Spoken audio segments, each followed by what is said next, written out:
And I see a whole army of my countrymen here in defiance of tyranny. You've come to fight as free men. And free men you are.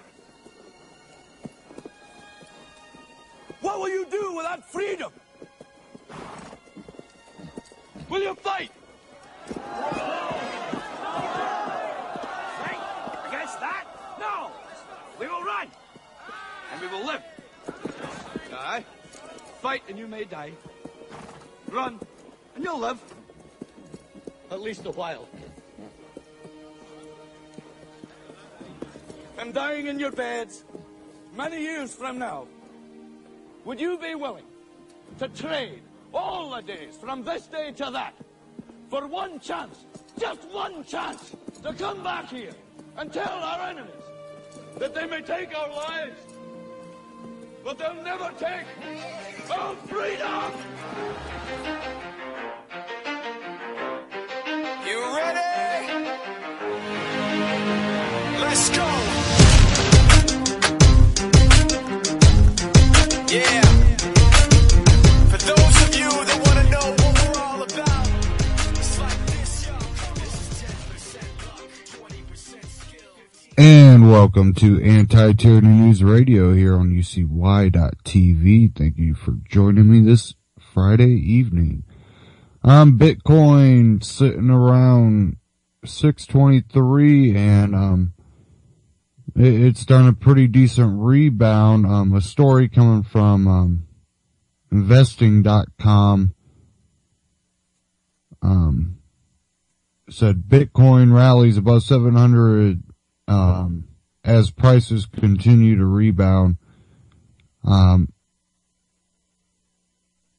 lot of, hope in the Bitcoin community that this continues to go up. Not sure.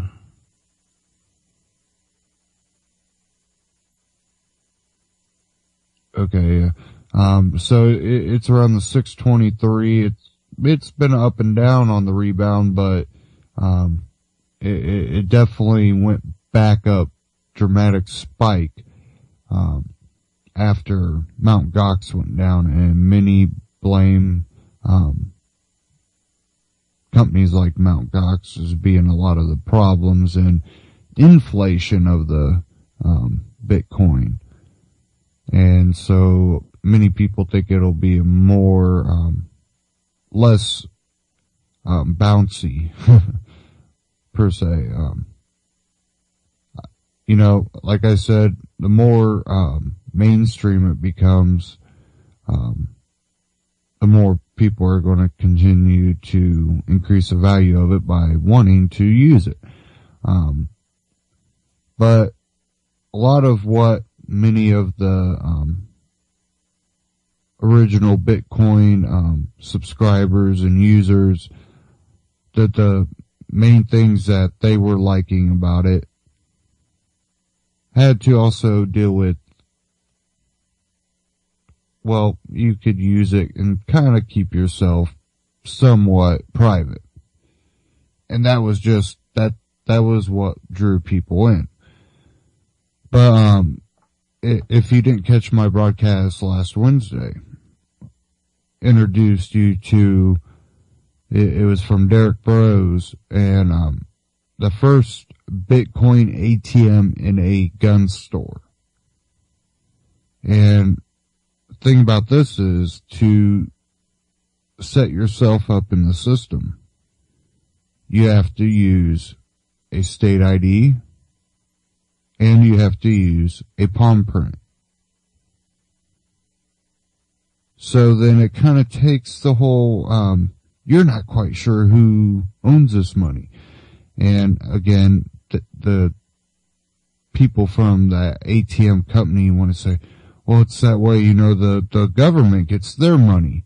And that was another upside to people wanting to use Bitcoin, was, hey, this could be a way if the government just goes completely communist, socialist, fascist, you know, just complete takeover, you know, well, I could just put all my money into Bitcoin, take this little card and, get out of the country.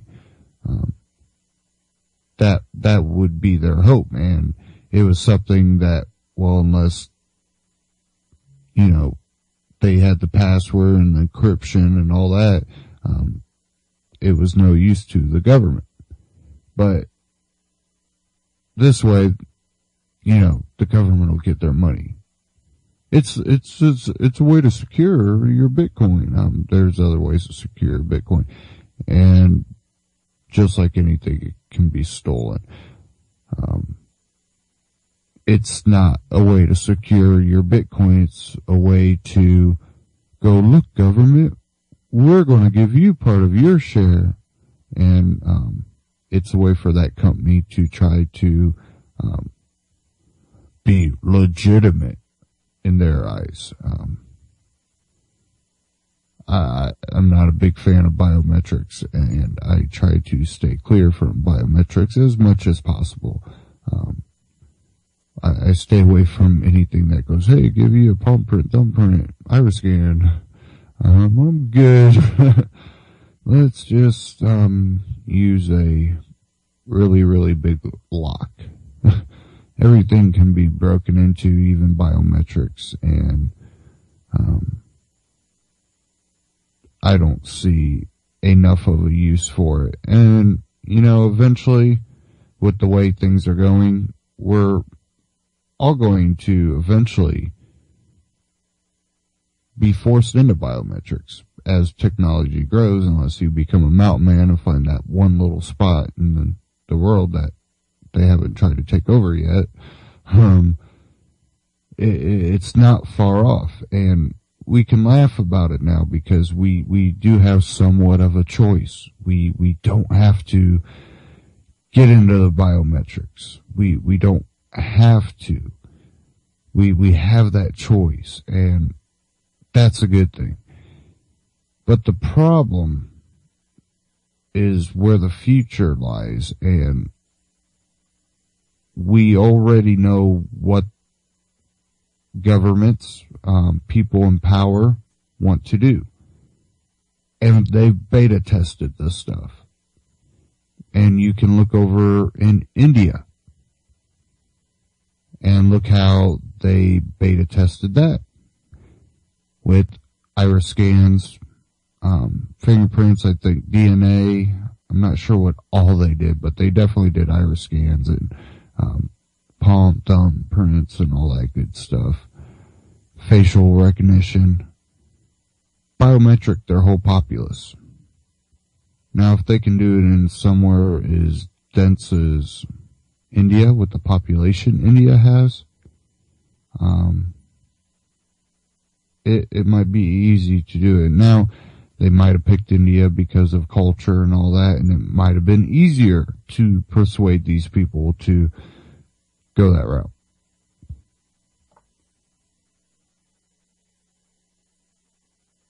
But I'm not quite sure exactly how they would be able to do it here without really forcing it upon people, which they possibly could be doing with Obamacare. So we have to even look at it that way. There's some interesting material in Obamacare that suggests that that's basically what they want to do through that, is force you into some type of RFID chipping type, system. And that's a scary thing to look at.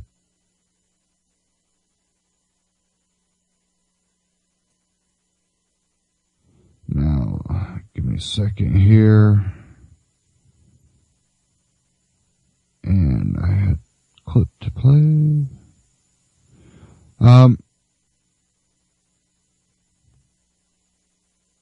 Okay. I was going to play, something else, but I'm going to refrain from playing it. I think there's something else that I'd rather play, so let me find it here.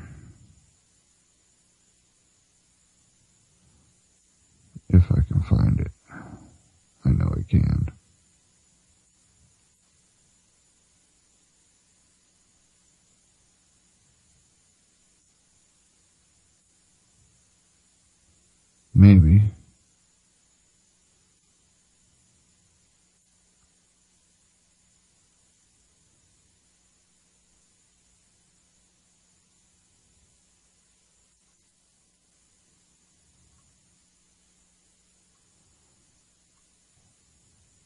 I think I lost it here. Not seeing it anywhere.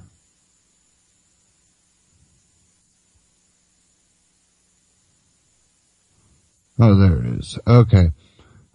This was coming from Next News Network, and it was a truth about Obama's retirement plan takeover. And this is something else that Obama's pushing, that a lot of people, including myself, warned people about through measures that they were already wanting to push and things they were already trying out. And it's one of those things that not enough people were talking about. So I think it's really important. Are your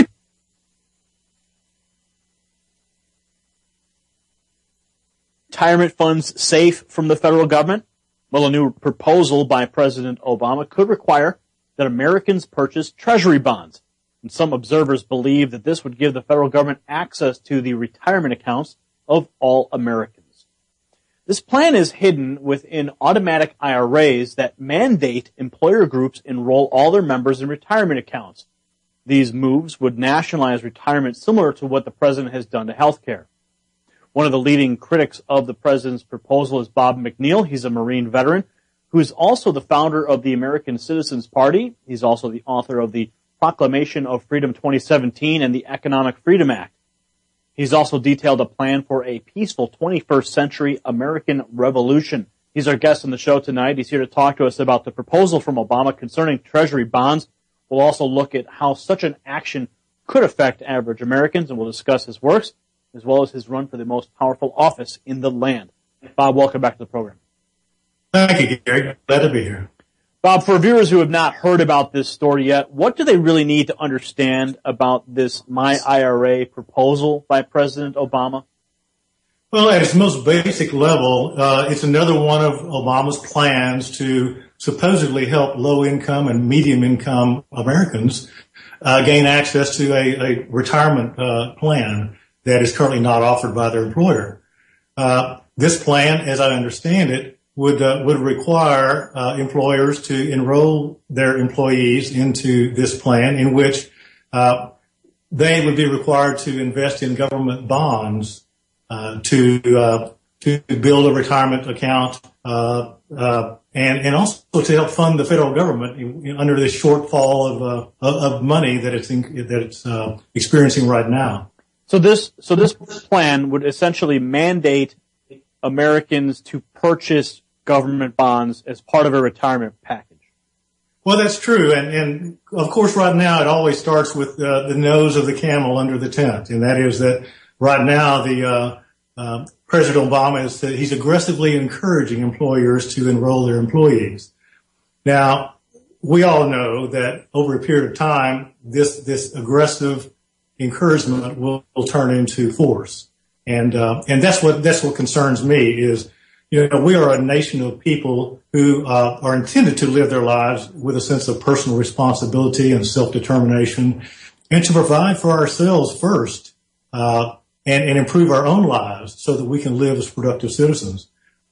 So how do these actions by President Obama actually affect retirement plans of ordinary Americans? I mean, right now as it stands. Well, right now as it stands, it doesn't. It hasn't been implemented yet. But as we know, this will start with low and medium income Americans, and it eventually will be made available to all Americans. So what's the timeline? What's the timeline for the plan's rollout? Well, I don't really know what the timeline is. Right now, they're hoping to have people enrolled in the program by the end of this year, and that is 2014. So we're in the early stages of this. This is a plan that's been proposed, but I can assure you that the details are being worked out behind the scenes, and it'll be rolled out here sometime this year. So if this is a plan from the Obama administration, Is it not going through the traditional methods of how a bill becomes a law through Congress? Well, no, actually it's not. And this is one of his proclamations that he made recently that he will use the executive power of the presidency to implement certain plans and do an end-run around Congress. Now, using an executive order to execute this specific plan, he would have to be facilitating an existing bill or facilitating some level of an executive power that he already has. So, under what program would he be executing this plan with this order? Well, I don't think there's a program in place right now. I mean, there are individual retirement accounts now that all Americans can participate in. So I would imagine that he might piggyback on that and use that vehicle to implement this. This is a nice play on words.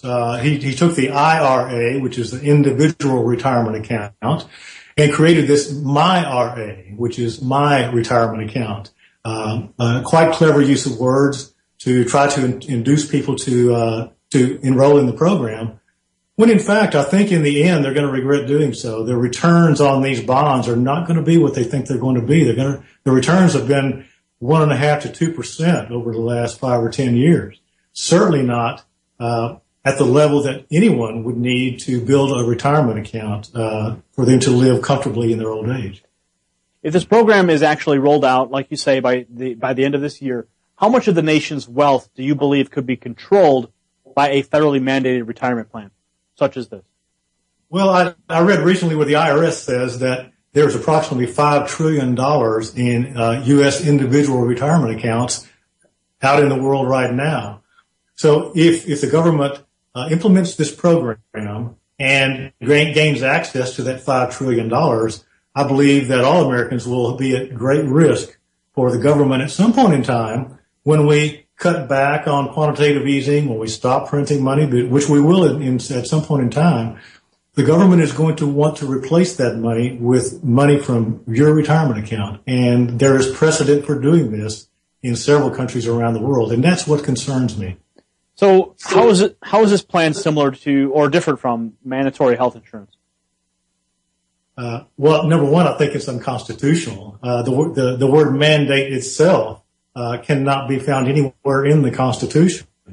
Remember that the federal government we are the masters of that entity. The federal government is not our masters. Nowhere in the Constitution is the federal government granted the authority to mandate that we do anything. And that's my objection to Obamacare. How in the world can the government tax we the people for not engaging in an activity? Bob, are we likely to see widespread cancellations of private retirement plans similar to what happened with health insurance if this plan is executed? I don't know, but I wouldn't rule it out. These things are unpredictable. We know that they are rolled out supposedly for the good of the people, and who can resist that? And who would be politically opposed to that? And what company would be willing to be vilified for saying no?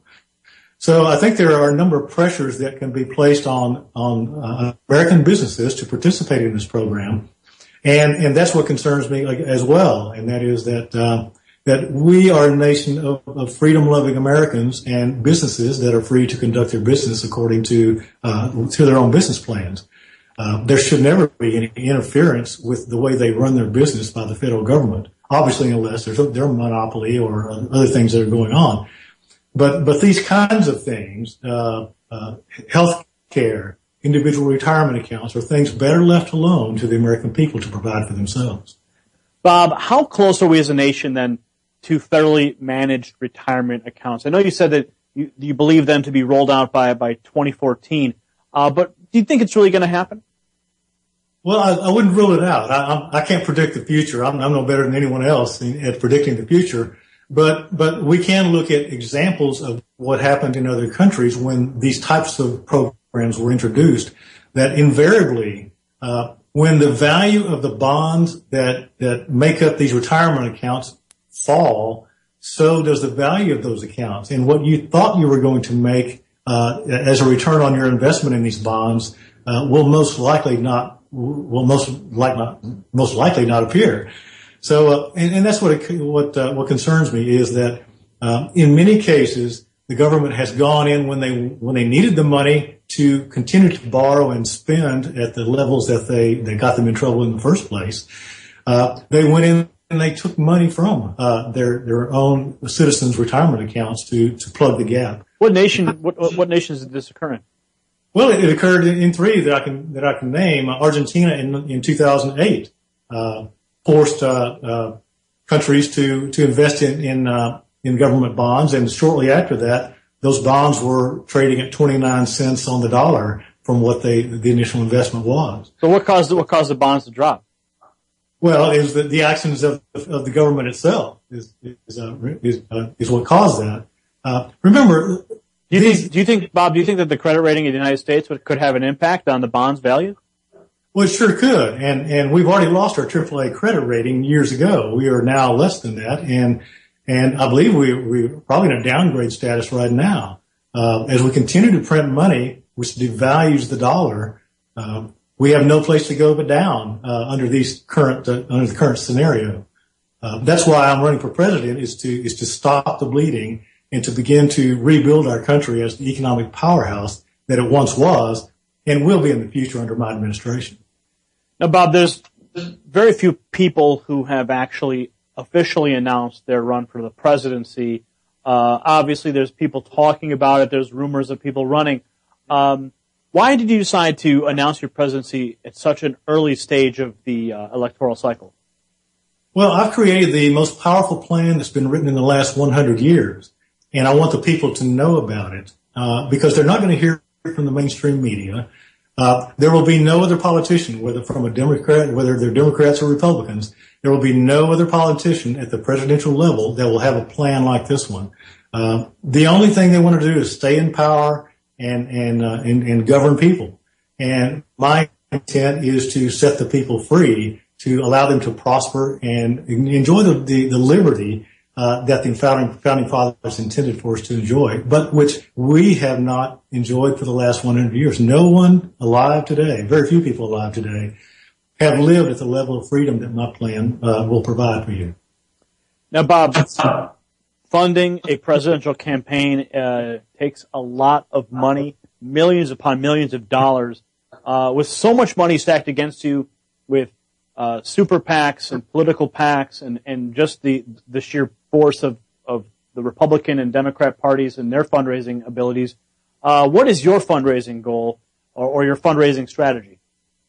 Well, it's going to be difficult. I'm not lying to you about that. I understand the risk involved. But I believe that as more and more people hear this plan, they will step up and contribute $25, $50, $100.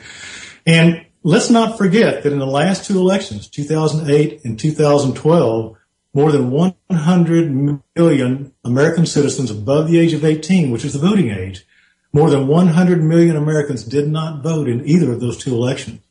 I consider that my base. These are the people who are discouraged by the Democrats and Republicans, who have no faith in our electoral process, but who want profound change. They want liberty and prosperity that they've never seen before. So I start with 100 million American citizens, and that's who I'm trying to reach. My second tier voters will be those disaffected Republicans and Democrats who say my party has abandoned me, but I have nowhere else to go. So that's why I created the American Citizen Party as the new home for conservatism in America. Back to your plan now. How does your plan for a new revolution change the system? Revolution is a strong word. People often associate it with violent actions. But yours is peaceful. Explain. Well, yes, it is. I believe it is through the IRS and our 100-year-old 70,000-page progressive income tax system that our freedoms were taken from us back in 1913. And the way to get us out of this mess is to eliminate the federal income tax as it exists today. In fact, get rid of it. My plan for the question then becomes, well, how do we fund the federal government? Well, that question can be answered when we understand that for the first 125 years of our country's existence, our government was fully funded by Article 1, Section 8 taxes and Article 1, Section 8 direct taxes. The Article 1, Section 8 indirect, Article 1, Section 9 direct taxes. So there's already a method for collecting taxes in the United States of America to fund a constitutionally limited federal government that the founders put in place over 230 years ago. We just need to get back to using that system and eliminate our current tax system.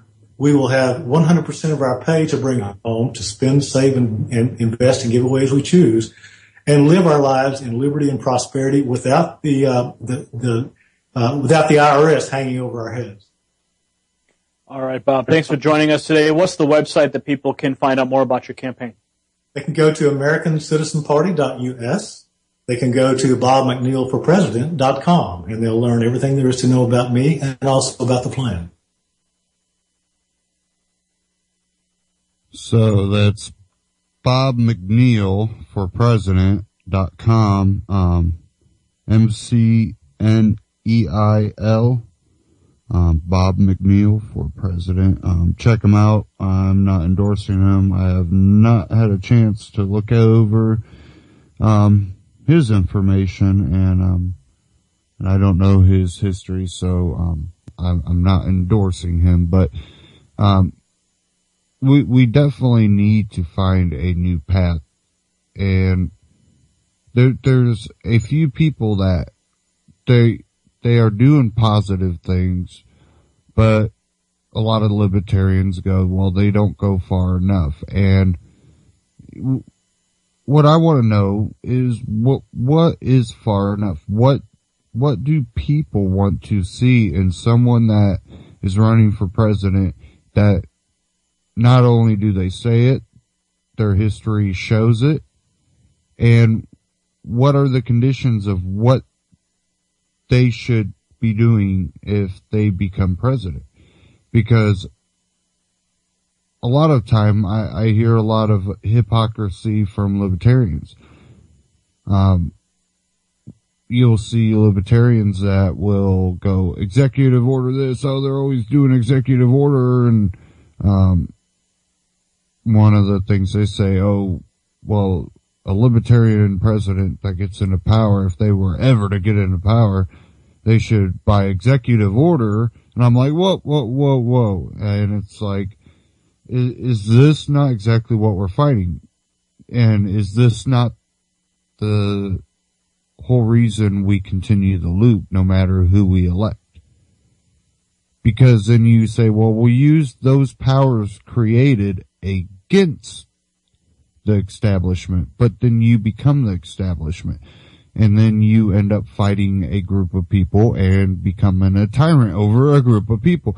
And it's completely opposite of what people say, and I think that's why so many people really like Ron Paul, because he had been in office as a congressman, and for how many years, he stuck to his guns, and he had an ideology that he believed, and that's a philosophy he believed to the core, and that's what he stuck to. He did not change. He was not bought out, and that's what people were drawn to. Is there anybody that you see out there, whether they're already in Congress or they've been fighting the system another way, that you would vote for? And I do have open phones if anybody wants to call in. 718-717-8296, so feel free to call in. And are there any candidates out there that you go, hey, I want to see that person run? Do you know anybody out there, activist or anybody out there that you go, that person really should run? Whether they would ever get it or not, that's who I would like to see.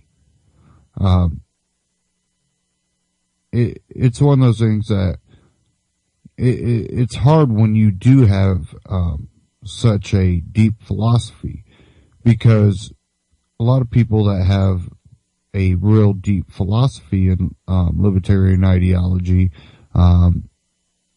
the philosophy of liberty, the philosophy of freedom.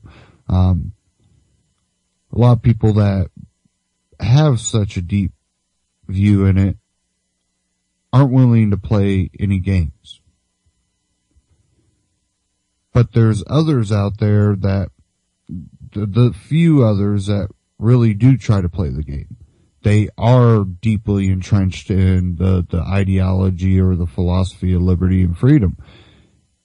But they play more of a establishment role. And I've seen it even happen at local levels in places where it ends up coming out. One of the reasons, because, they expose themselves to be a Ron Paul supporter. Or, something else comes out that, they're one of them. They're not the establishment. And the Tea Party is so diverse, that's, I know Tea Partyists personally that, they really are deeply entrenched in, the liberty philosophy. And I've seen the other ones that they claim to be, but then for a lot of things they won't follow that type of line. They will sell out. And again, what's selling out and what's playing the game? And that's something that a lot of people have problems trying to figure out, myself included. It's really hard to tell if someone's playing a game or if, someone truly is that way. There's ways to usually root them out eventually, but it's not right away. Okay.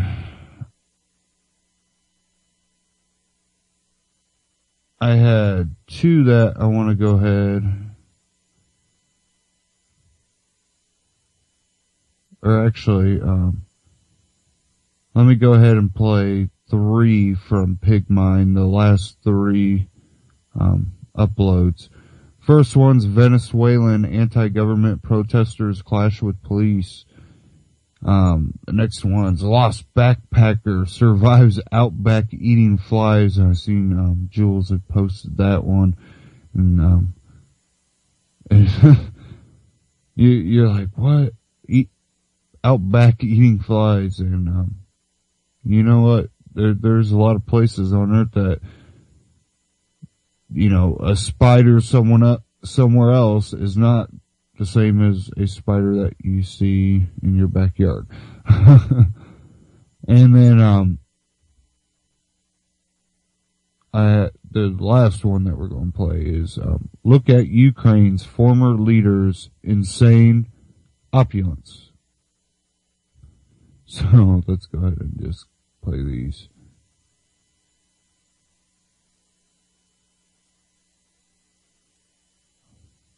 And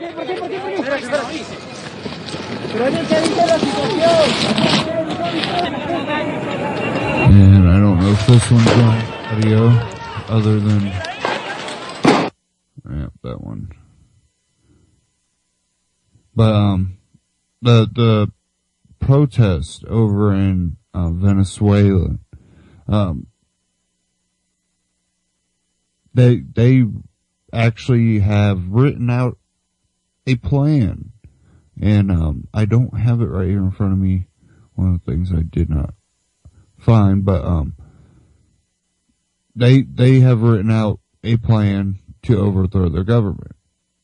And one thing they brought up when, other countries started kind of talking about it more publicly is they go, if you had a group of people that, planned out and wrote out that, they plan on overthrowing you as a government, would you not try to stop them? And that shut up governments. Why did it shut up governments? Because they don't want you to know about it. They don't want you to understand it. And, you know, whether I agree with the protesters over there or not, there are people waking up around the world. And I see it on my website too, you know, just different countries that you get incoming traffic from. And you're like, wow, you know, I didn't realize that many people around the world are interested. And so you really look at it and you're like, okay, you know, more people are waking up than I think we realize. And that's a positive. Okay. Lost backpacker survives outback eating flies. Australian police say a German backpacker ate flies to survive after getting stranded by floodwaters in the Queensland outback. 26-year-old Daniel Dudzis was found on Thursday, 18 days after authorities began. I thought it was saying that he survived outback eating flies, but he survived on flies. Wow. Searching for him by land and air. For the first few days, we were certainly hoping he'd taken a wrong turn and had simply got lost. But when we were pretty adamant he'd moved into that channel country and the waters rose, we certainly became very, very concerned for his safety. Dudzis has been trucking around Australia for several months, but had few provisions with him when he got lost. A motorist found him near Cooper Creek at the town of Windora. He was of good spirits, but very, very gone, and you know, I don't know how much longer he would have survived.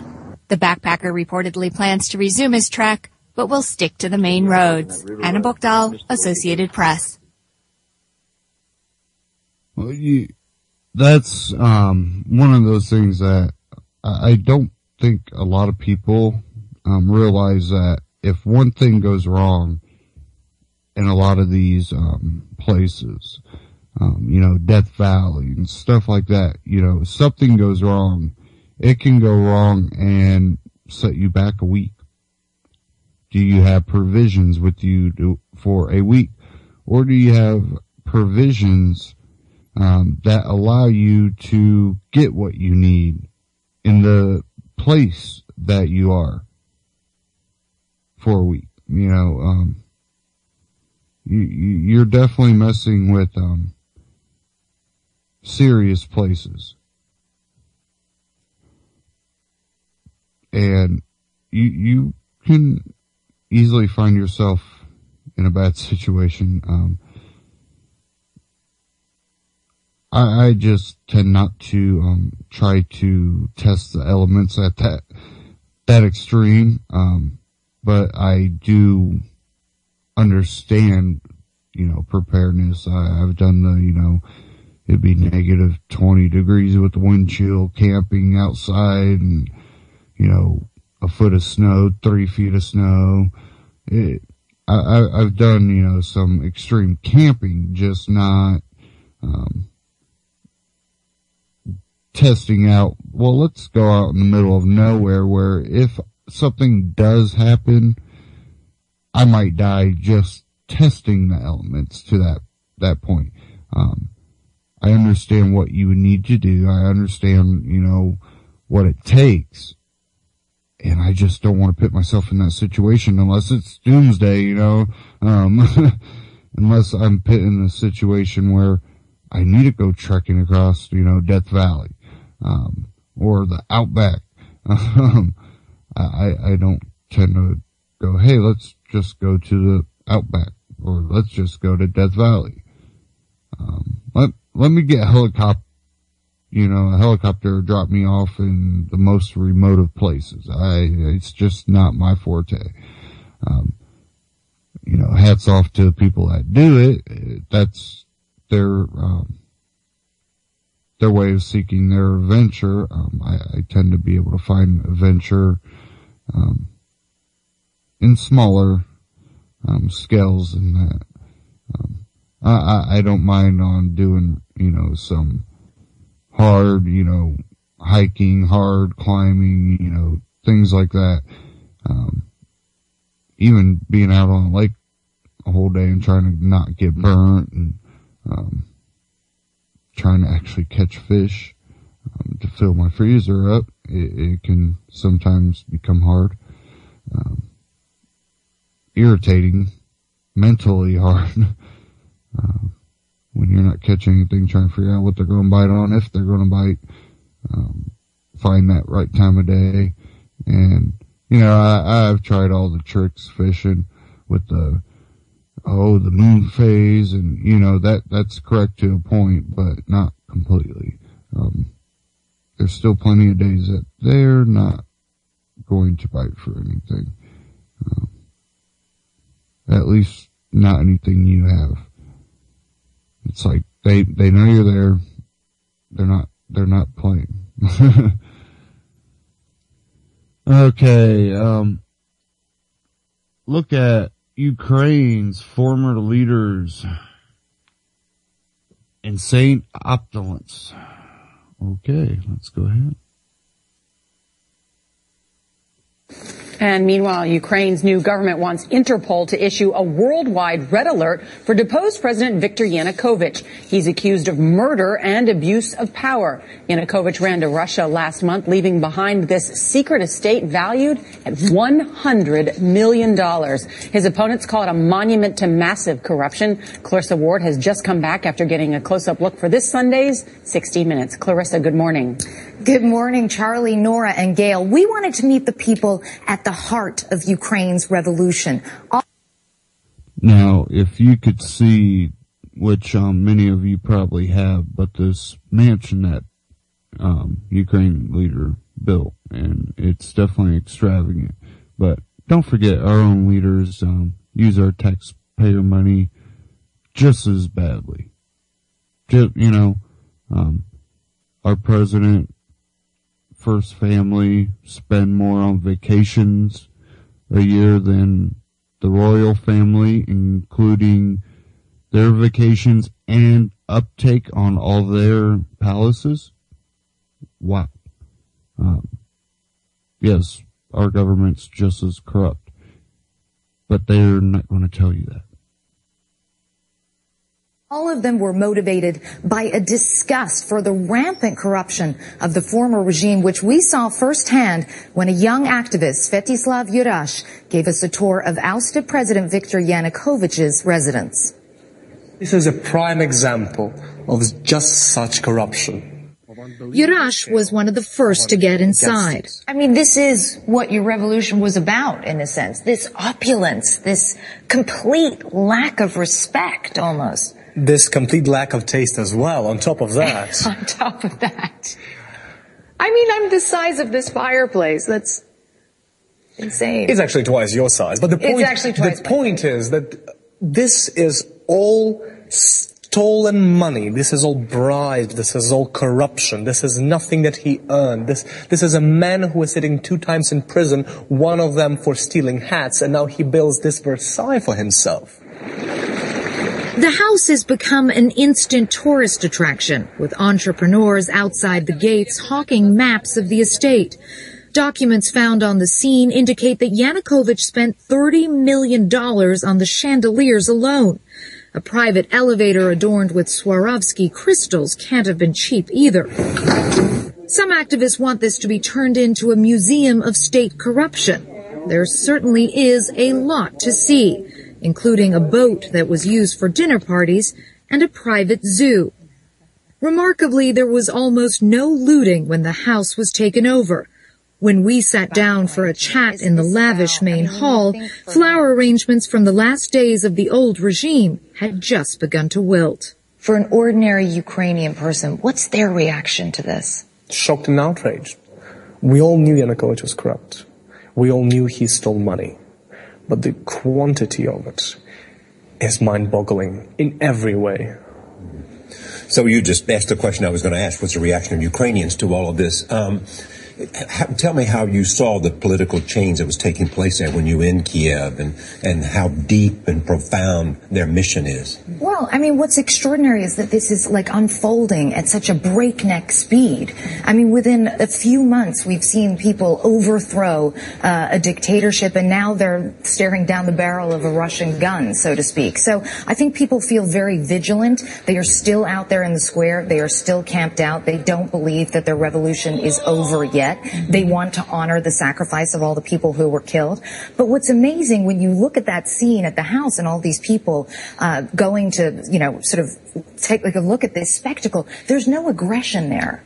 There's no aggression. There's a kind of, oh my goodness, thank God we did this. This guy clearly needed to go. But there's no anger. There's no aggression. What about the people in the revolution? Because it seems to come from all walks of life when you look at the videotape and listen to the interviews. And that was what really surprised us. We think of, the people who are out in the street with their sort of lead pipes and their shields. But this was all different walks of life uniting. And there were billionaires on this barricade. And we'll get into that on Sunday night and look at some of the so-called oligarchs, the country's super elite, wealthy businessmen. Who were supporting the revolution. Many of them were actually supporting this revolution, which may seem counterintuitive. But when you look at the scale of the corruption and this mismanagement of Yanukovych's regime, you understand how that sort of thing is possible. And I think what you point out so well in this piece is that the heart of this is really an economic situation. Exactly. Yes. And of course, and some say the failure of the Europeans to act quickly enough with an aid package that led Yanukovych closer to the Russians, or whatever it may be, that argument that's there. But as it exists now, really the failure and corruption in Ukraine, which raises the question, we're now going to be approving the American taxpayers lots of money towards Ukraine. Ukraine is going to need billions of dollars. It's going to need a lot of support from its Western allies. Absolutely no discussion about, hey, let's look at how Obama's so corrupt and that he spends more on his family's vacations than the royal family spends on their family vacations and on the upkeep of their royal palaces. That's including the people that they hire and pay, all the palaces, keeping those up. No talk about that. But, that corruption is so bad. He had a boat and a private zoo. Yes. And our little, elitist, puppets up there have all their little toys they get to use, and, they get to keep their little puppet security after they leave office, too.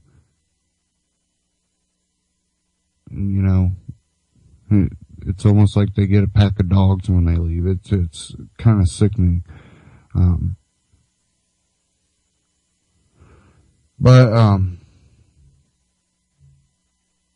It becomes one of those things that it's got to be questioned eventually. It's got to be taken on, and I think it will. I think it will in the long run. More people are going to challenge the system. And it can happen at a more increasing rate. And I think that really is dependent on how, government plays the cards too. Can they do it in a way that they can take out enough that they might be able to squash any hope of rebellion? A lot of people are kind of looking at Connecticut and the gun deal that's going on over there and wondering that. Well, if they can do it state by state and they pull off Connecticut and then they pull off another state, well then how far could it go? And I think that's where Connecticut really does play a major role. Okay, give me a second here.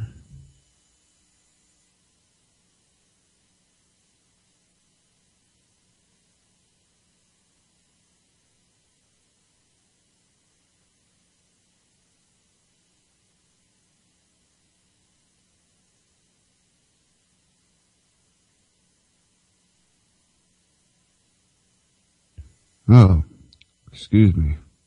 Had a little sneezing fit there. Okay. Now, where was I? Okay, I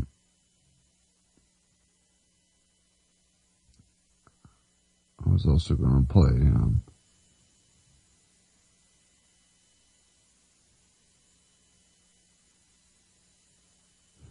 there's a lot of talk, about a study that came out, and I haven't got to look over it yet.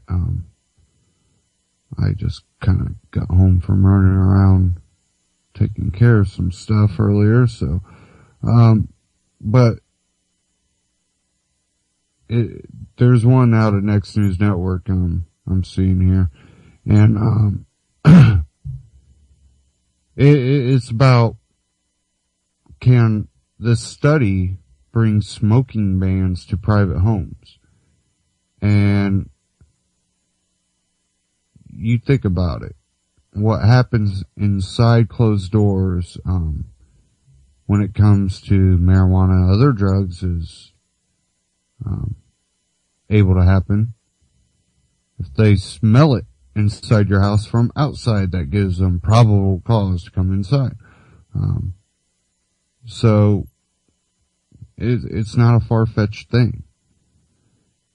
And being someone that's a smoker and, also understands that it's bad, one thing I plan on quitting here, pretty soon. Hopefully. It's not a good thing. Cigarettes are extremely bad for you, and it's not a habit that I want to keep. But there's still a problem. It's my choice. And whether I continue to do it or quit is my choice. So let's go ahead and play this. The University of Tasmania study says exposure to secondhand smoke during childhood causes irreversible arterial damage. That, in turn, adds to the risk of heart attacks or strokes later in life. The extensive international study was published on Wednesday. Some observers feel that the study lends weight to campaigns for banning smoking in private cars and homes. According to the Venezuelan government, a member of its National Guard and a civilian motorcyclist were both killed this week. Now, back to the smoking thing before I let the rest of this play. We already see it happen, which I don't think you should smoke in a car with a kid. I'm a smoker and I want to be able to smoke in the car with a kid. I have enough, respect for a child being in the car that I'm not going to. That's a big difference between some people. I'm just not going to smoke, and, same with, kids in a house, I'm not going to smoke a cigarette in a house with a kid. And I see it though. And, I didn't used to be that way. I used to not care if the, other people in the house were smoking, well then I was going to smoke. If they didn't want you smoking around kids, I respected that and, understood that, but, other than that, it never was a big deal, but I've become a different person in that sense that I personally, because I don't think it's right, am not going to do that. But when it comes to people's private homes and their private families, I'm not going to tell them not to. There's a lot of harmful things out there. There's days going outside can be harmful to your life and health. There's food you eat that is harmful to your life and health. There is supposedly good food that has not been so good a food that's been harmful to people's health. there's a lot of things that are harmful to your health. Honestly, with the technology that we have, with the abilities we have, if we were growing the food right and healthier, we weren't relying on factory farms to feed other countries, food aid and stuff. If we did more small, localized, and those ways, probably have better and safer food. If we look more towards communities, we would have a lot better, food and probably healthcare, access to healthcare. I think definitely that would be a major thing, is access to healthcare. If it was more localized, not so many large hospitals treating a whole, area that no one knows your name, you're just a number, and you see 6 different nurses or whatever. Then you see those small town, they have the ability to do some surgeries, and if you could see those expensive machinery, robots and stuff, and more of those local, they'd probably blow hospitals away when it comes to success. I'd like to see more of that, and that, we have a problem in our health. With the technology we have, we should be living longer. I really believe that if pharmaceutical companies were actually, trying to cure things and prevent things instead of masking over them, I don't think we would have to be worrying about cancer. It's almost like cancer has just came out of nowhere and just took over the majority of the populace. The majority of the populace gets cancer, it seems. Every time I turn around, everybody's getting cancer. What is going on? And no one's talking about it. Except, we have a, 100K for the, breast cancer, and then, prostate cancer. It's just like, what? Okay, this is like not right. No one's going, why does everybody seem to have cancer all of a sudden? They're going, oh, look, I got a pink shirt because of breast cancer day, and I'm going to be in the run today. You're not going, why does so many women get breast cancer now? Why does it seem like the majority of the women have to worry about it? Why does it seem like they're being pushed into, you could get breast cancer, so you should have your breast removed?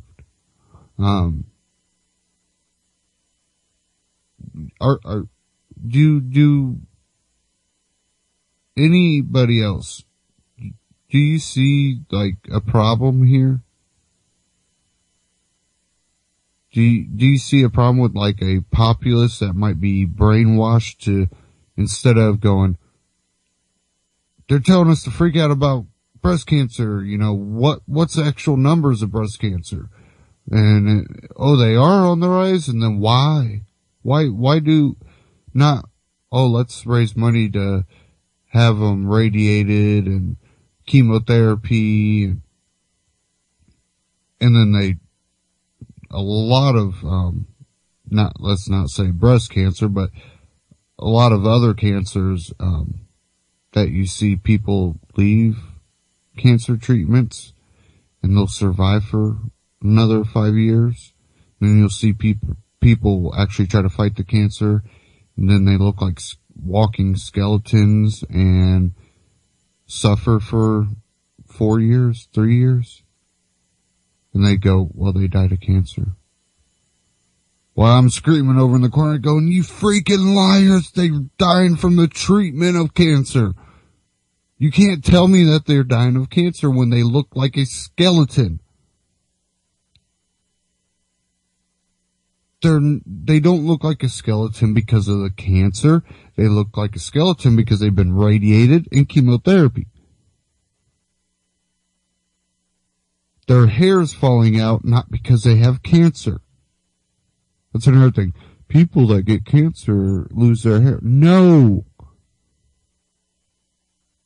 People that go through the treatment, the conventional, go to the hospital and do your chemo and radiation.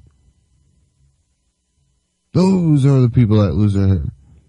And what's really sad is when I see these commercials with all these little kids. I mean, just hundreds of these little kids, all bald because they're going under, treatment for this at a hospital.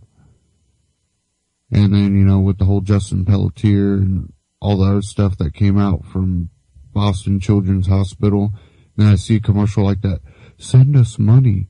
I'm like, yeah, right, before you can get some more kids in there. They look like a miniature version of pictures I seen from concentration camps, internment camps. Like, that's some scary stuff right there. And then you see these other stories that these kids that look completely normal, that were diagnosed with cancer, that their parents tried natural remedies, look perfectly fine, say they beat the cancer. There's some type of disconnect that we need to continue to fight.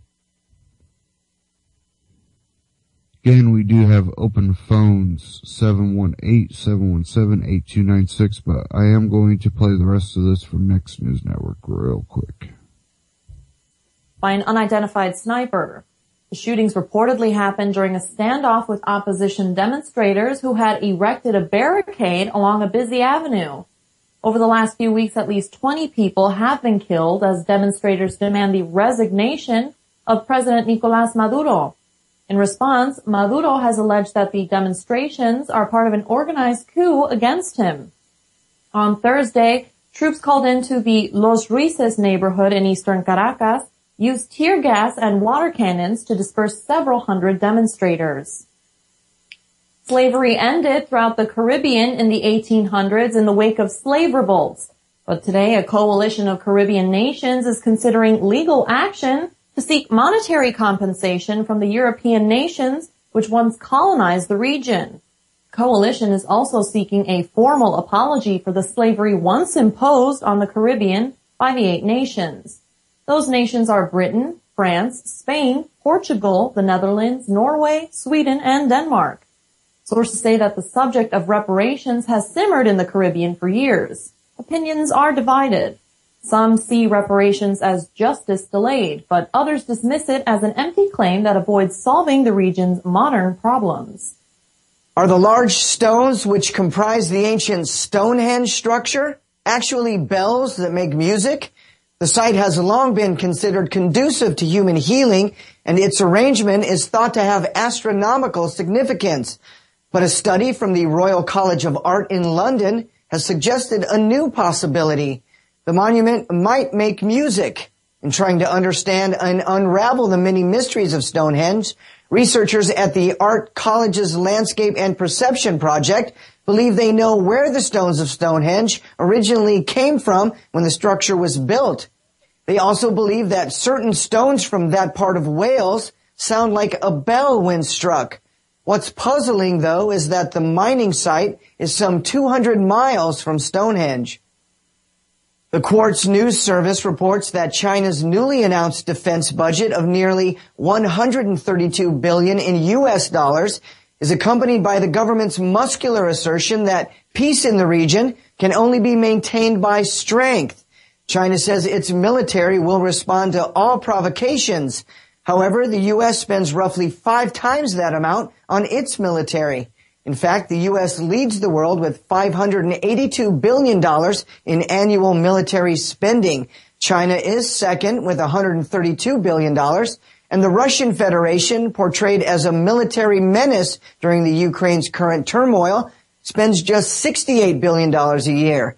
The United Kingdom spends $58 billion a year on its military.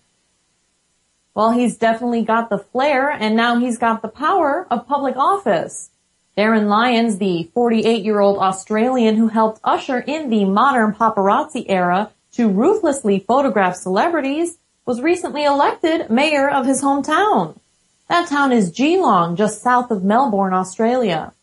Lyons' mohawk haircut and his furry mayoral robes have become his trademark.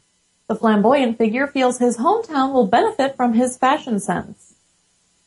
The Conservative Political Action Conference, which started yesterday, concludes Saturday at a Greater Washington Area Convention Center. Among other things, the annual Republican confab brings together prospective presidential candidates. The GOP White House hopefuls at this year's CPAC event include Senator Rand Paul of Kentucky, Senator Marco Rubio of Florida, Representative Paul Ryan of Wisconsin, and Senator Ted Cruz of Texas. As the party faces a tug of war for the soul of the GOP, Republicans are saying that the party must unite and offer a different path in the midterm elections. Cruz remarked, "You win elections by standing for principle and inspiring people that there is a better tomorrow." Republicans at this year's CPAC also are stressing the importance of the GOP regaining control of the U.S. Senate. While still smarting from the recent bridge scandal that almost sank his career, New Jersey Governor Chris Christie is also among this year's attendees at the Conservative Political Action Conference. There, he's facing conservatives who have been slow to forgive him and embrace his message. But he received applause throughout his CPAC speech yesterday. The speech highlighted his opposition to abortion and stressed the importance of getting results in public service. In public service? Chris Christie, are you kidding me? Getting applauded at CPAC makes me look and laugh at CPAC if they can applaud for someone like Chris Christie. I'm sorry.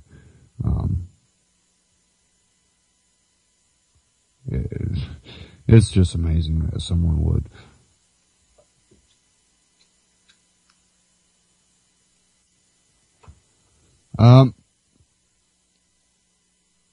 There was one from Rare.us. Rand Paul at CPAC, what you do on your cell phone is none of their damn business. Coming from Jack Hunter.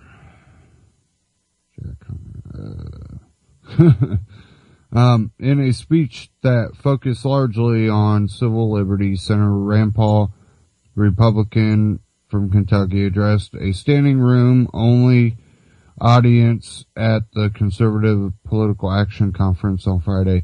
Paul hammered on familiar themes concerning Fourth Amendment protections and the primacy of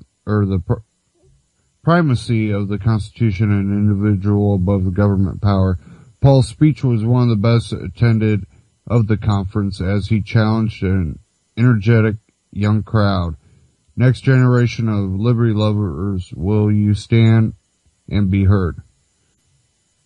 And that was a quote. One of the loudest applause lines came when the Kentucky senator said, "We will not trade our liberty for security. Not now, not ever." And targeted the National Security Agency's controversial metadata collection program by saying, what you do on your cell phone is none of their damn business. The overreaching authority of the federal government undermining individual liberty was brought to popular attention last year when Paul conducted a 13-hour filibuster over President Obama's appointment of John Brennan as head of the Central Intelligence Agency. Paul said Friday the Fourth Amendment is equally as important as the Second Amendment, and conservatives cannot forget this. Paul advised that an executive branch unrestrained by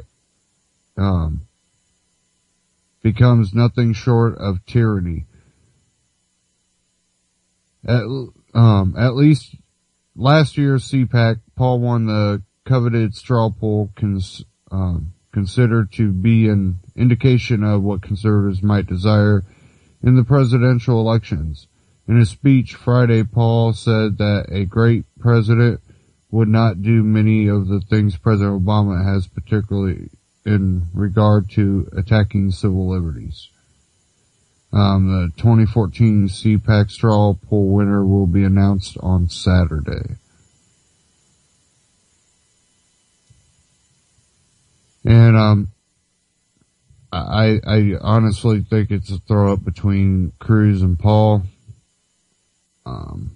They said that Paul had the biggest audience, but it's one of those things we'll have to wait and see what the poll results are saying. I think Paul will probably win just because, well, Ron Paul. That's the only thing I think, is going to give him that extra edge. And he'd have a major edge if, he was more like his father, but he's not. So, at least he isn't publicly. If he is, he's playing that game.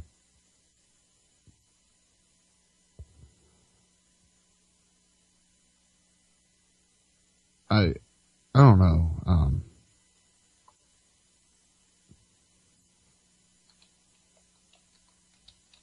Let me find something here.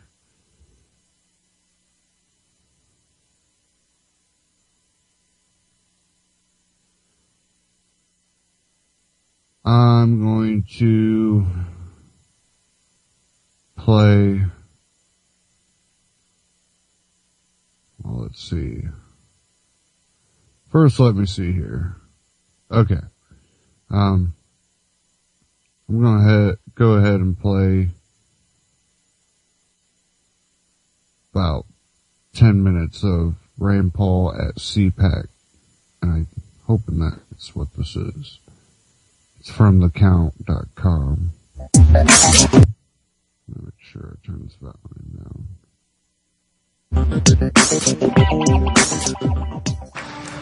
Thank you. What a great crowd. Great to be here.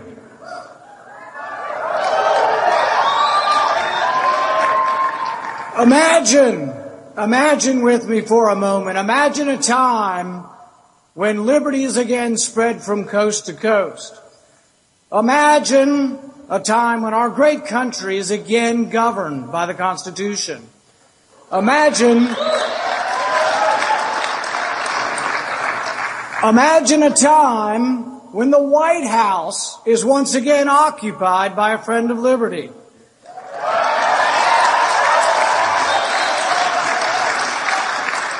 And you may think I'm talking about electing Republicans. I'm not. I'm talking about electing lovers of liberty.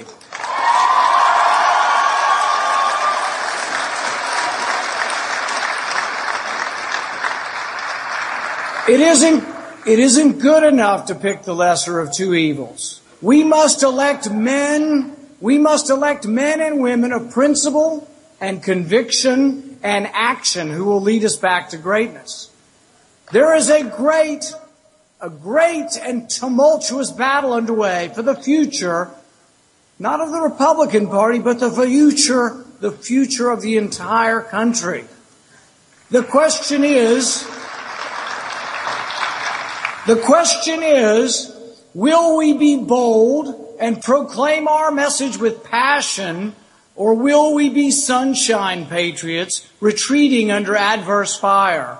Will we be firm in our convictions, or will we cower, defeated, and meekly dilute our message? Will we water down the Bill of Rights, or will we be all on fire like the unstoppable William Lloyd Garrison? For 30 years, Garrison stood as politicians whimpered and compromised and left their fellow man in bondage. Garrison would not. He could not sit quietly by. He rose above those politicians that would leave the country half free, half slave. His voice was unwavering. I will be as harsh as truth and as uncompromising as justice. I will be in earnest. I will not equivocate, and I will not excuse. I will not retreat an inch, and I will be heard.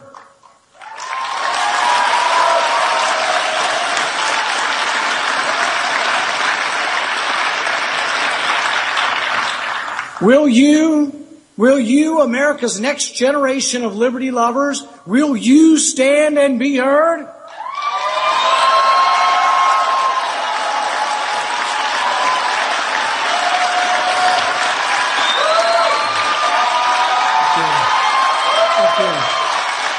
Thank you.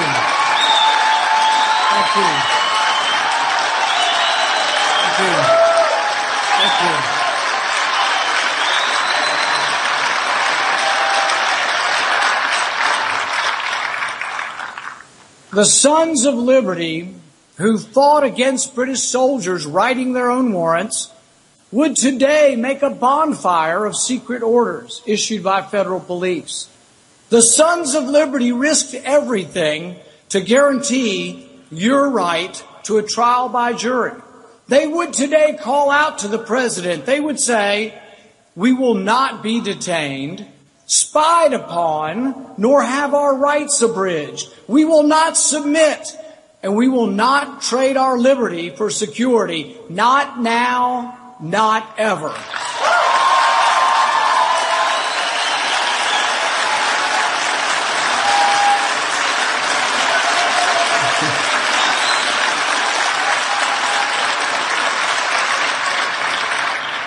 Yet, as our voices rise in protest, the NSA monitors your every phone call.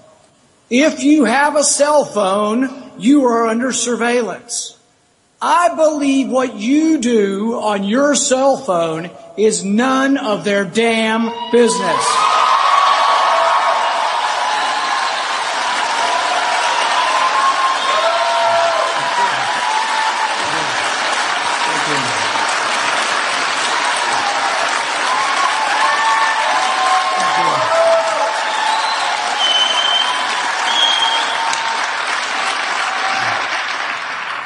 I believe this is a profound constitutional question. Can a single warrant be applied to millions of Americans' phone records, emails, credit cards? The government says, and I'm telling you the truth, this is what your government maintains. They say you don't own your records, that your visa statement does not belong to you. I disagree. The Fourth Amendment is very clear. Warrants should be issued by a judge. Warrants must be specific to the individual. A single warrant for millions of American phone records hardly sounds specific to the individual. Warrants are supposed to be based on evidence of probable cause that an individual has committed a crime. Generalized warrants that don't name an individual and seek the records of millions of individuals goes against the very fabric of the Fourth Amendment. John Adams wrote that James Otis's protest against generalized warrants was the spark that began the American Revolution. There's a great battle going on. Don't forget it. There is a great battle going on. It's for the heart and soul of America. The Fourth Amendment's equally as important as the Second Amendment, and conservatives cannot forget this.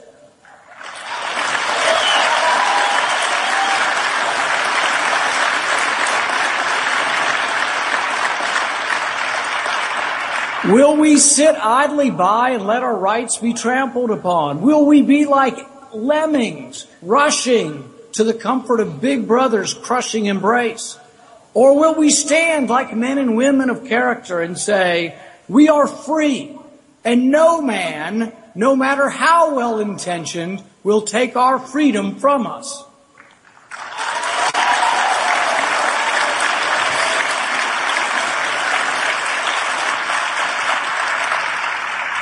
Daniel Webster anticipated our modern-day saviors who wished to save us from having too much freedom. He wrote, "Good intentions will always be pleaded for every assumption of authority. It's hardly too strong to say that the Constitution was made to guard the people against the dangers of good intentions." How will history remember Barack Obama? To those who had hoped that President Obama would somehow be a champion of civil liberties, Roger Waters might ask, did they get you to trade your heroes for ghosts? Did they get you to exchange a walk-on part? Did they get you to exchange a walk-on part in the war for a lead role in a cage? I don't question President Obama's motives, but history will record his timid defense of liberty. When Congress passed legislation allowing for the indefinite detention of an American citizen without a trial, he shamefully signed it while promising not to use such a power. A great president, though, would have risen to the occasion. Instead of merely suggesting that he wouldn't use this dreaded power, a great president would have taken pen in hand and vetoed this abomination.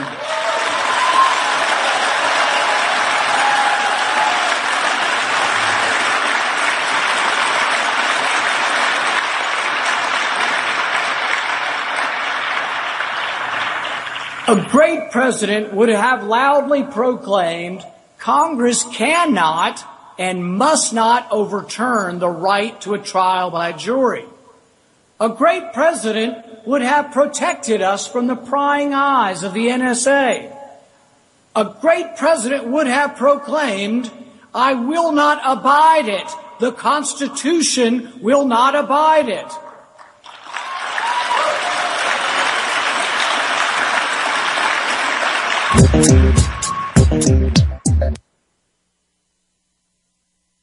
Now, there was a couple times that he said something that I think really shows one of the differences between him and his father. And it was the word conservatives. Conservatives need to understand. And that was one thing his father did that wasn't usually shown in polls, because it was usually, well, since he's a Republican, polls were showing only what the Republican Party, but Ron Paul had a pretty major reach into independents and a lot of left-leaning people. That's when you started seeing,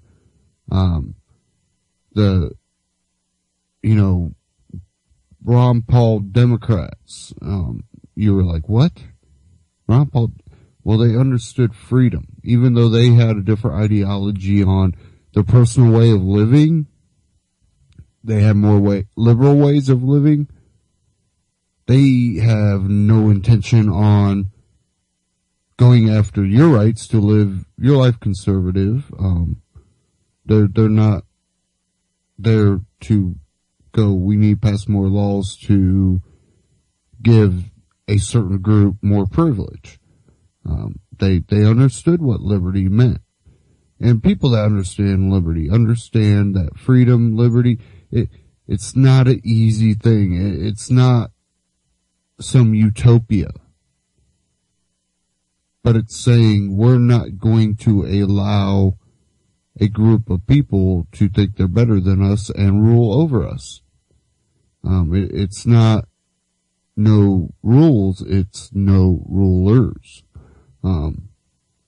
People really need to understand that. Because it's a form of anarchism. And it's saying that you don't have rulers that can intrude on your personal life and way of living and ability to provide for yourself. As long as you're not harming other people. People are like, well, you need government for this. No. And I hear people that go, we need government, but then they go, well, you should be able to do what you want, but they're basically saying that, well, we need some type of national defense. You know what the best national defense would be? Spreading the ideology. You grow your borders not by invading, not by taking over, but by spreading that ideology and having more of a free, open society. Because governments are what divide, the world. That's what divides the world. It's not people that divide the world, it's governments. There's, just like in Crimea, there's some people in Crimea that like the, new Ukraine. Some like Russia. They've lived there forever, but they're being divided by government. Well, you gotta pick. You want to be Ukraine or Russia? They're like, none of them are going, how about we be Crimea? How about we say, listen, we'll trade with both of you, we can have a good relationship, but we're not picking sides. Let's be Crimea. But see, that goes against large governments, large control, more centralized power. And the more you feed that centralized power, the better the ability for a new world order. That's kind of been a tainted and dirty word. It's a conspiracy theory, even though they continually say it. And it's what they want. It's what they're trying to create. As long as you see governments being able to make a society, a section, a populace, a state choose when that state is intermixed, you're dividing the people. So now, if they pick Ukraine, well, the Russian people there, they're going to go, oh, that's bad, they're enemies. Then if you pick Russia, the Ukrainian people there in Crimea are going to be like, oh, they're enemies. You create a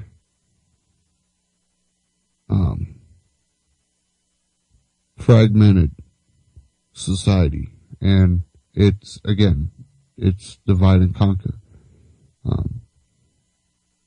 Whatever country gets that region,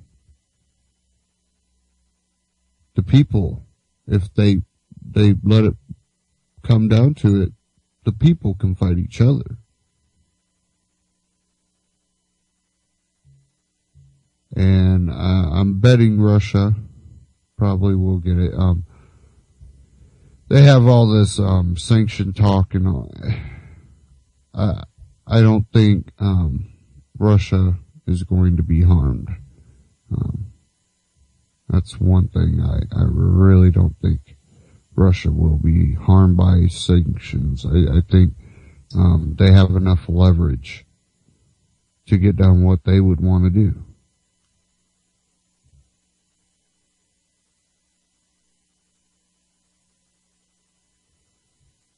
I have one here from Pigmine that I wanted to play. This was the 5 worst CIA operations ever.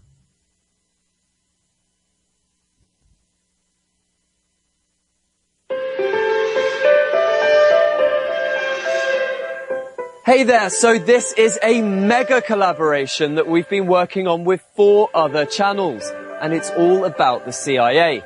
So first up over here, you've got This Is Genius, looking at the CIA's 5 bizarrest operations of all time.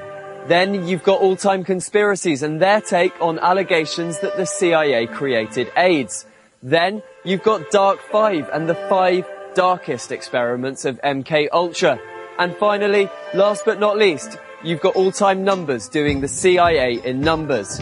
But here is our take on the 5 worst CIA operations of all time. So let's begin with the Phoenix program. The CIA's website says that this is one of the most misunderstood programs undertaken during the Vietnam War. They say it's treated with suspicion because of the way the press, the anti-war movement and scholars portrayed it. You make up your own minds. On the face of it, Phoenix was a program to pacify support for the Viet Cong and build it for the South and US forces. But even the CIA's description makes it sound pretty brutal. From our present location, we've found another possible pickup zone, over. Lists of people believed to be VC members or collaborators were created by 100 provincial intelligence committees, and then they were sent to CIA paramilitary groups, police or military forces, including Navy SEALs and the US Army. The Phoenix Field Forces were then sent out to the villages. They picked out the people they were looking for and, in the CIA's own words, remember, neutralized them. Neutralizing them involved arresting them, capturing them for interrogation, or, if they just resisted a little bit, they were killed. It's thought that Phoenix could have eliminated as many as 80,000 people through defection, detention and death. But why would we just take what the CIA says about it? Let's look at what some of the critics say. Douglas Valentine, who's a historian, says the program targeted civilians, not soldiers, and that they could be kidnapped, tortured and detained for 2 years without trial, or even murdered. He says there was no due process and it was open to corruption. And he quotes one CIA officer as describing Phoenix as a very good blackmail scheme, saying, if you don't do what I want, you're VC. Then there's the former soldiers. Lieutenant Colonel Anthony Herbert wrote in his autobiography that they wanted me to take charge of execution teams that wiped out entire families and tried to make it look as though the VC themselves had done the killing. And then Bart Osborne testified before Congress in 1971, telling them that Phoenix was a sterile, depersonalized murder program. Phoenix was shut down in 1971. And that leads us on to Operation Chaos. Seymour Hersh was the investigative journalist responsible for bringing chaos to the public. He wrote an article in the New York Times revealing the large-scale intelligence operation against the anti-war movement and various dissident groups within the US. The activities targeted as many as 10,000 Americans and involved break-ins, wiretaps, inspection of mail and dozens of illegal activities. Agents were also allowed to follow and photograph people in the anti-war movement. I got a Silver Star, Purple Heart, Army Commendation Medal, 8 Air Medals, National Defense, and the rest of it's garbage. It doesn't mean a thing. Now, at the time, the CIA argued that the operation was operating in the context of foreign counterintelligence, as in they believed that foreign powers had influence over the anti-war movement. But the thing is, chaos directly contravened the CIA's charter agreed in 1947, which forbade the agency from having police, subpoena, law enforcement powers or internal security functions inside the US. In one of their own retrospective histories, which represent their own side of events, the CIA admits that without Hersh's article, it's very unlikely there would ever have been a Rockefeller Commission, a Pike Report, or a Church Commission. There are links to those in the video description if you want to find out more about them.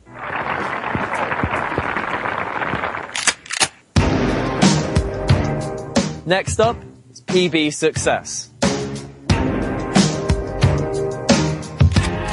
Guatemala's President Arbenz was democratically elected in 1951, and he made it his mission to implement agrarian and land reforms. One of the biggest landowners in Guatemala at the time was the US multinational corporation United Fruit. With US interests in danger, the CIA, with the help of Edward Bernays, set about a massive PR and propaganda campaign in Guatemala and at home, trying to paint Arbenz as a dangerous communist, which he was not. To do this, the CIA was able to utilize another of its programs, Operation Mockingbird. Mockingbird was an international network of journalists in the CIA's pocket. Through that network, the agency was able to distribute and disseminate its propaganda, and gradually the world began to accept the image of Arbenz as a communist. He was not. The CIA also engineered and backed a coup led by Colonel Carlos Castillo Armas in 1954. The colonel and subsequent dictators led successive brutal regimes that disappeared or killed thousands of citizens and led to decades of instability, political conflict and civil war. The conflict didn't end until 1996, and some people put the estimates of people disappeared or murdered as high as 200,000.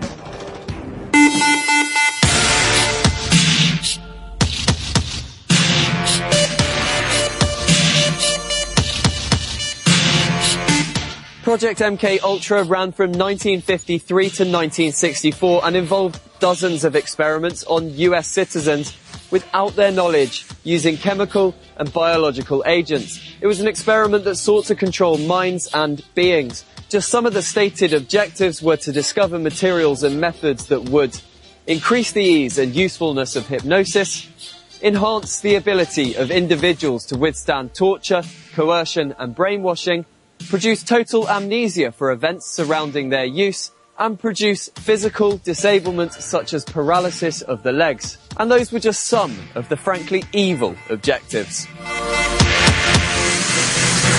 The most infamous of materials used was probably LSD. That was administered to people without their knowledge. The experiments led to long-term health effects, including paranoid schizophrenia and in some cases death, which is just about the most long-term of all long-term health effects.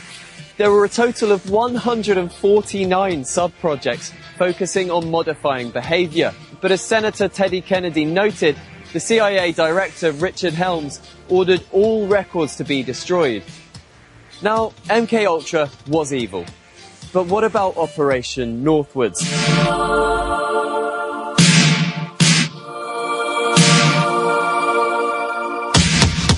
Admittedly, it never actually came to fruition, but the very fact that somebody could even come up with these ideas is terrifying. And it very nearly was implemented. It was only Defense Secretary Robert McNamara and President John F. Kennedy who put a stop to it. The plan was to create the impression that the US was under attack from Cuba, using a variety of methods to present the Cuban government as an aggressive, rash, and irresponsible threat to peace in the Western Hemisphere. The now unclassified documents say that the ultimate objective was overt military action against Cuba. The first part of the plan was to harass, prod, and provoke Cuba into a reaction, giving the US a legitimate reason to send in the military. They do that with a number of small-scale staged incidents, with friendly Cubans acting as saboteurs, starting fires and inciting riots around the US base at Guantanamo Bay.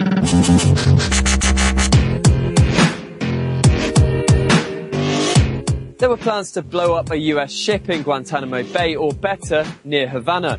There were also plans for a Cuban communist terror campaign in Miami and other cities in Florida, perhaps even extending it as far away as Washington, D.C.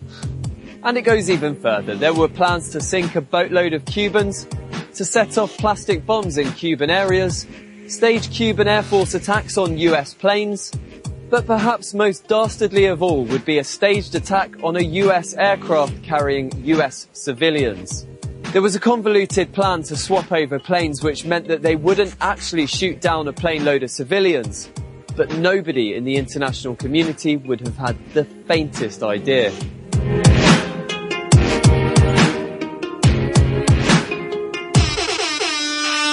So that was our top 5. You may well disagree with some of them. Why not suggest some more in the comments below?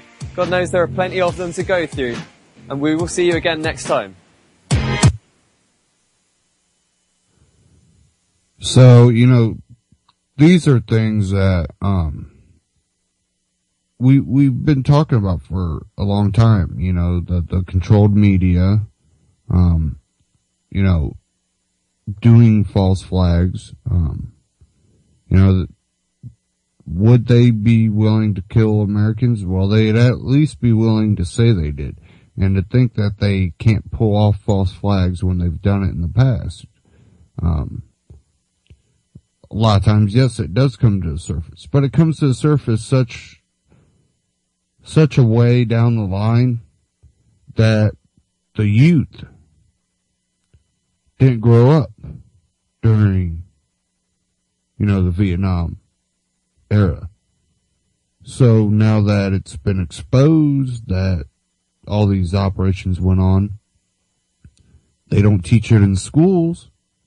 They don't understand it. They're taught by a curriculum that is basically a national type curriculum, and that's what basically they want to do with Common Core.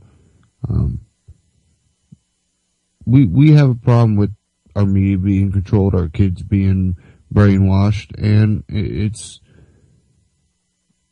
a populace of people that are headed to a bad place. And it's really up to the rest of us to really start treating these people like they are. And I'm not saying be rude to them or be mean to them. And it's really the opposite. Always be respectful, helpful. But when they say something that is just completely naive, we have to call them out. Because that's the way they treat you. If you say something that you question something, they look at you like you're weird. Why would you question that?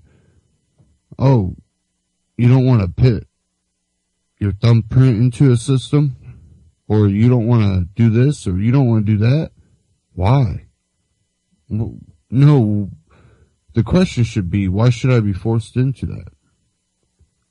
I'm making my personal choice. Why? Because I don't want to do it. Well, you ain't got nothing to hide. Well, I know. So why should I have to do this? Why should I have to be booked into the system when I haven't done anything wrong? We have a problem where the populace is so brainwashed that they will book themselves into the jail before they're ever committed of a crime. And they don't realize they're doing it because it's so whitewashed into just normal things. Biometrics come along. People are like, oh yeah, cool, new technology, that could be useful. And just jumping into it, you have to maybe understand it a little bit better. Maybe biometrics isn't the route you want to go down. Maybe it is.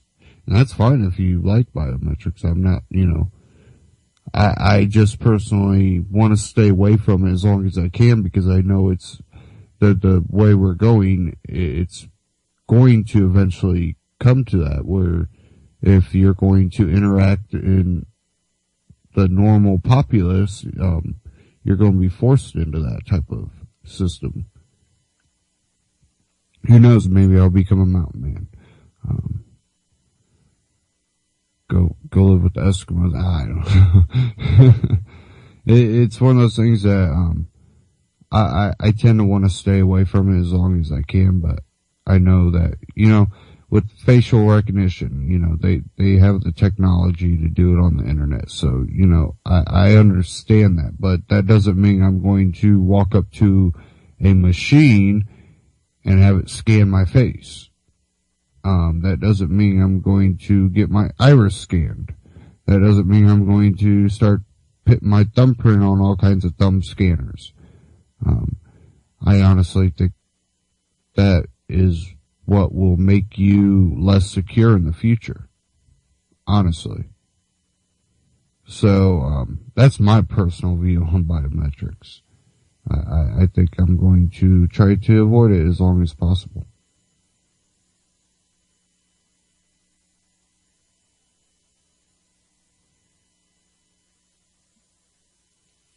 Okay, where are we? We got about 15. Yep, 15 minutes ago. I called that one.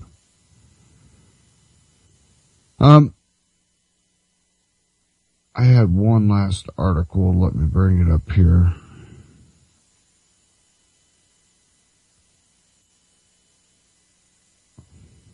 And this was coming out of Ben Swan. I about forgot about it. NSA chief, federal legislation to end media leaks only weeks away. Washington, D.C., March 7th. National Security Agency Chief Executive General Keith Alexander addressed a cybersecurity panel Tuesday where he proclaimed that media leaks legislation he introduced to prevent journalists from reporting on government surveillance programs like those leaked by Edward Snowden could reach the floor within a couple weeks. We got to handle media leaks first, Alexander said in a report by The Guardian. I think we are going to make headway over the next few weeks on media leaks. Alexander stood in support of the United Kingdom's actions last summer when the British government detained Guardian journalist Glenn Greenwald's partner David Miranda on terrorism charges for carrying leaked data obtained by Snowden. He stated similar measures should be implemented in the USA.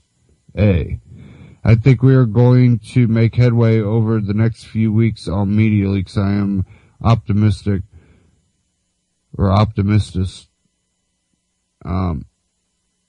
I think if we make the right steps on the media leaks legislation, then cyber legislation will be a lot easier, Alexander said. Alexander has been pushing his idea for quite some time now. We ought to come up with a way of stopping it. I don't know how to do that. That's more of the courts and the policy makers, but from my perspective, it's wrong to allow this to go on, he told an official Defense Department blog in October. Alexander, who is set to retire within the next few weeks, seems to have found his solution. This is extremely dangerous. Extremely dangerous. This right here could end media, any real journalism.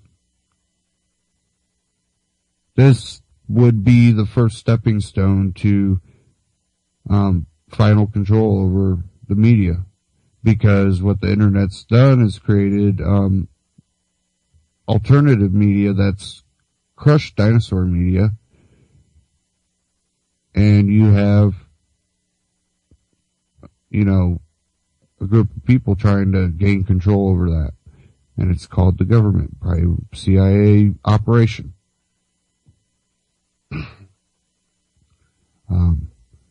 There's been a lot of talk about a lot of the mainstream people that are looking to go independent and digital, like Glenn Beck. Not saying they are saying him, but I think there are some people saying that Glenn Beck. But, it's a CIA operation. Well, I know that there's former CIA people that work on, the Blaze radio or network, something. So, hey, they said that, the operation, they put people into media outlets, so that's been known for a long time by many people that I talk to, many of the audience members that listen to this broadcast. They know that, that happened. This is real. It's not a conspiracy theory. It's come out. It's been proven. It's been talked about. It's been admitted. But you'll hear a lot of people still, oh, that's a conspiracy theory. No. And you have people like Amber Lyon, that have left. You know, it's not like it's been a big lie about RT America. Well, yeah, it's funded by Putin. Abby Martin spoke out and was allowed to speak out. Other, hosts on RT quit. She was allowed to do that. I seen an article, Ron Paul, came out and basically said that, as far as he could tell that, RT didn't edit her, interview with them and distort what he was trying to say. He thinks what he was trying to say was, put out there, not censored.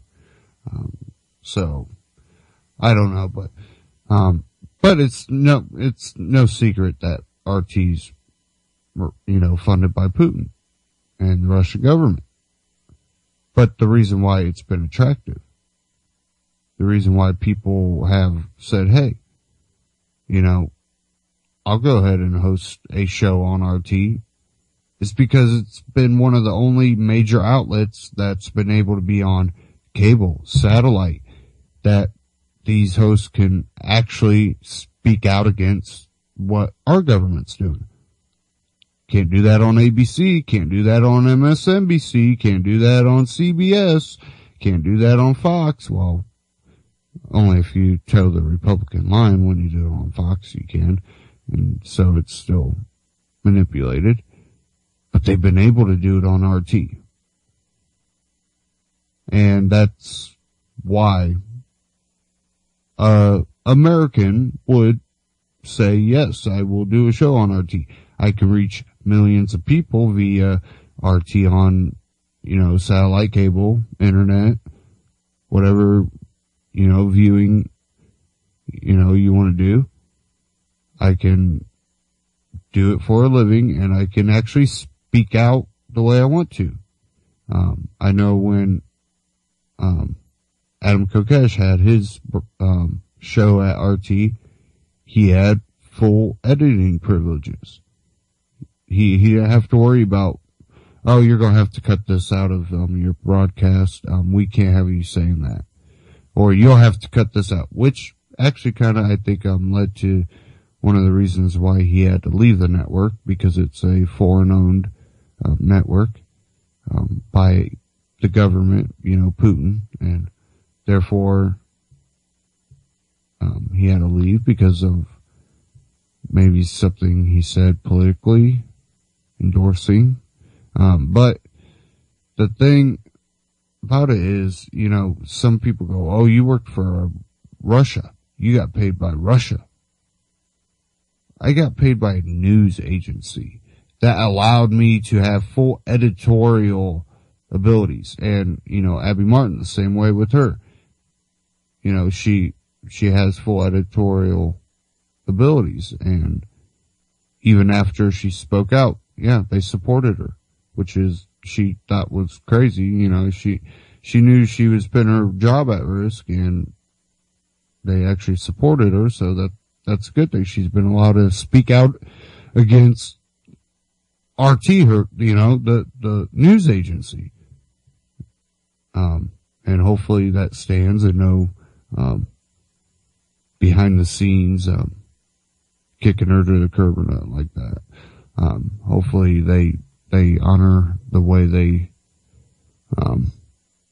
are leading on.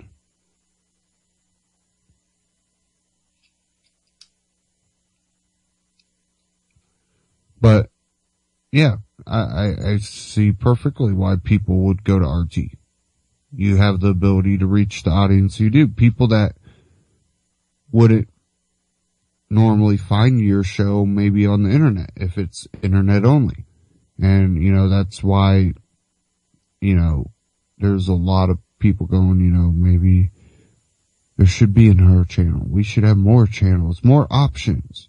And it'll get to that point, but I think internet TV is where it's going to be. I think there'll be eventually, you know, the ability to just beep, someone will come up with it and you'll be able to do it. And, you know, you got some of the ones that you have out there already, but, I think, it's going to be easier for people to get multitudes of broadcasts and something that's in their genre. And I think with the censorship, with Facebook and Google and stuff like that, I think internet TV is a way that a lot of that censorship could be broken up. So I hope to see more open ability to, you know, actually create media outlets and create a whole channel and be able to put it out there for people to see. We'll see. Technology just grows at such a amazing rate, and you never know what the new thing is going to be. You never do. It's one of those things that it's like, well, I could see this happening. I could see this happening. And something comes out and you're like, whoa, mind blowing. I didn't see that coming. And then there's some things, you know, people are like, well, 3D printers. Well, then you could 3D print food. You could 3D, you know, print medicine maybe, and you know, that technology is out there now. They're developing it and coming up with ways to be able to just 3D print what they need.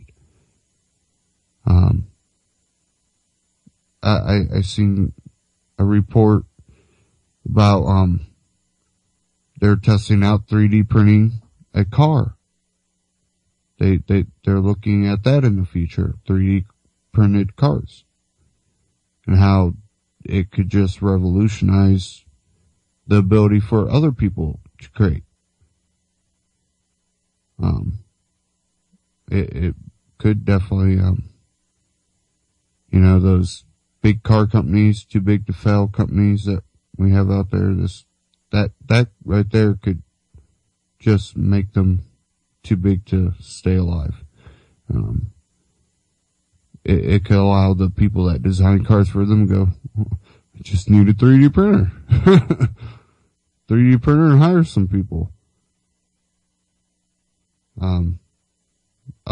Mighty large 3D printing, capabilities, but in overall look, you know, it could happen. And technology's, it's amazing. And if you look at the past 20 years, just the past 20 years where technology has gone,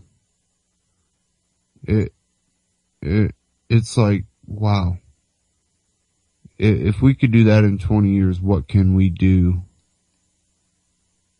in the future? And a lot of that depends on who has control.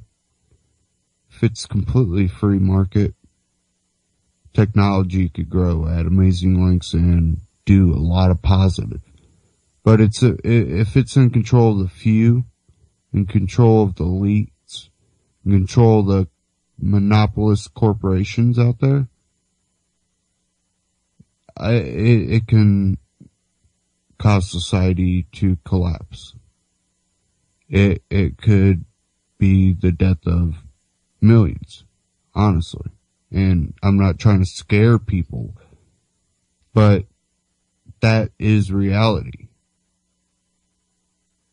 When people that want power, want control, and there's enough of the populace out there that don't want it, and they have just technology that is beyond anybody's comprehension, you have a problem. And I think we're getting close to that problem. But I think enough people are waking up, and I think we can fight this and we can beat this. But it's really up to you. Are you going to stand up or not? Have a great weekend, and I'll see you next week. Take care. UCY.TV.